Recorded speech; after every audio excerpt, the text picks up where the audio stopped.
Andrew Berry was kind of asked about evaluating Watson in the Browns offense as well as where Deshaun Watson is at in the rehabilitation process.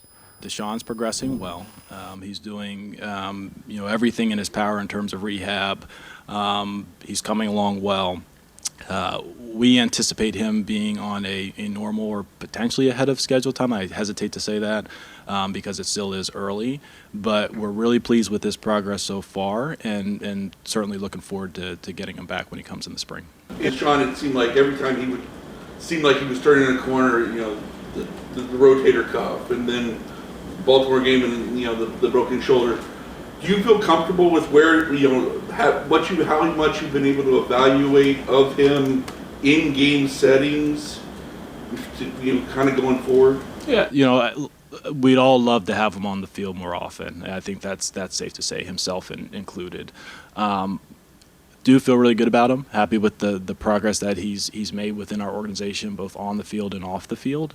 And we're looking forward to getting him back next year. We think he's going to have a really big year and have a ton of confidence in him as our starting quarterback. And Scott, there again, I think it's 770 snaps he's played in 2 years, which probably surprised you it was that many. But they didn't do it for a year or two. They're planning. The plan hasn't changed. They think he's the quarterback for the next 10 years, if you will. Yeah, and Andrew Berry reaffirmed that today, right? He was asked to grade the trade. He said, hey, we looked at this as a 10-year thing. Quarterbacks played for a long time. And there's some truth to that. Like, that's how they view it. They didn't view it as a two-year whatever, example, a 2-year trial, right? They envisioned it more as a long-term thing. Having said that, the reality is, you're 2 years and you've gotten like 11 games in almost a quarter. And that's not enough. And, the suspension was a reason for the first year and the shoulder was a reason for this year. He's getting older. It's been, 4 years since he was, played at his highest level with the Texans. So there's plenty of reasons to doubt that he'll ever get back to where he was. Now, the Browns can't view it like that. They have to view it like, hey, if this guy stays on the field, we're doing everything we can. We still think he's super talented. Talked about how hardworking he is. He's adaptable to things. All the things you're looking for in your quarterback as you try to find the right offense for him, find the right fit.